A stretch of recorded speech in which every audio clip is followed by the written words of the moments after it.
La thérapie de conversion est une pratique, un traitement ou un service qui vise à changer l'orientation sexuelle, l'identité de genre ou l'expression de genre d'une personne. Ce sont des moyens utilisés pour essayer de rendre une personne LGBTQ+, ou en questionnement, exclusivement hétérosexuelle et cisgenre.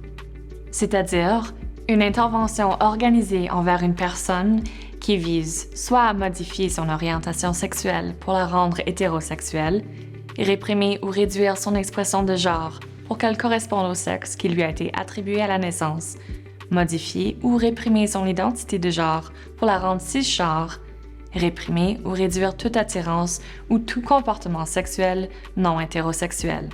Les thérapies de conversion peuvent prendre plusieurs formes pour essayer d'empêcher les personnes de la diversité sexuelle et de genre d'être ou de s'affirmer. Voici des exemples. Traitements hormonaux, services psychologiques, thérapie par aversion, hypnose, camp de masculinité ou féminité, pratiques spirituelles ou religieuses, période de jeûne, exorcisme. Elles peuvent causer des conséquences graves par les moyens qu'elles utilisent, comme entre autres la perte de l'estime de soi, de l'anxiété, de la dépression, de l'isolement social, de la honte, de la culpabilité, des idées suicidaires, des symptômes de troubles post-traumatiques. Toutefois, ce qui est légal sont les interventions qui aident une personne à l'exploration ou au développement de son identité personnelle, et ce, sans jugement ni pression et sans favoriser une orientation sexuelle, une identité de genre ou une expression de genre à privilégier. Par exemple, l'accompagnement psychosocial adéquat dans le cadre d'une transition de genre ou la prescription d'hormones par un médecin pour favoriser l'affirmation de genre d'une personne trans. Maintenant, parlons de loi. Au Canada, depuis le 7 janvier 2022, les thérapies de conversion sont des crimes, peu importe l'âge de la personne qui subit la thérapie, que ce soit gratuit ou non, et peu importe si elle y consent ou pas. En vertu du Code criminel, une personne reconnue coupable peut être condamnée à une peine, comme une amende ou une peine d'emprisonnement. La personne reconnue coupable peut être passible jusqu'à 5 ans de prison pour avoir fait suivre ou avoir fourni une thérapie de conversion à une personne. Également passible jusqu'à 5 ans d'emprisonnement pour avoir amené un mineur dans un autre pays pour le soumettre à une thérapie de conversion, même si c'est légal dans ce pays. Si une personne tire profit ou un avantage matériel, soit directement ou indirectement, elle peut être passible d'une peine jusqu'à 2 ans de prison.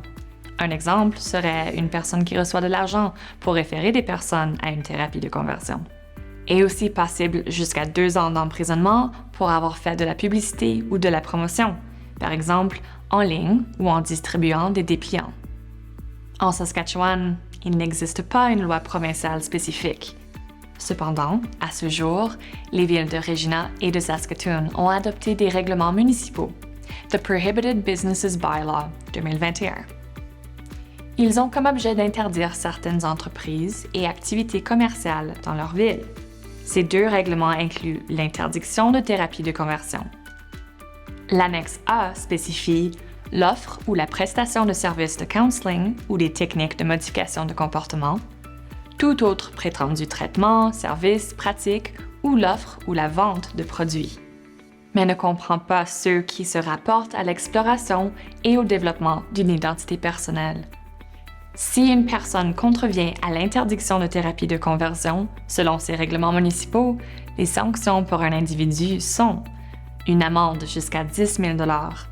Pour les cas de récidive, une autre amende maximum de 10 000 $ pour chaque jour d'infraction. Dans le cas d'une société, les sanctions sont une amende jusqu'à 25 000 $. Pour les cas de récidive, une autre amende maximum de 25 000 $ pour chaque jour d'infraction. Mais ce n'est pas parce qu'elles sont interdites que ces pratiques cessent d'exister. La personne qui subit une thérapie de conversion ne commet pas un crime.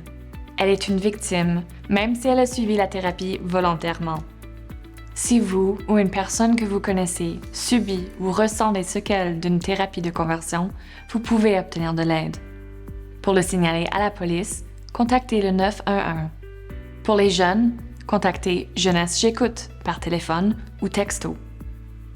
Des renseignements sur l'accès au soutien et aux services de santé pour les résidents transgenres en Saskatchewan sont disponibles en communiquant Healthline au 811. Les services de traduction sont offerts. En terminant, à noter que la terminologie et les acronymes associés à la diversité sexuelle et de genre sont en constante évolution. Pour en savoir plus sur vos droits, consultez saskinfojustice.ca et abonnez-vous à notre chaîne YouTube. C'est gratuit.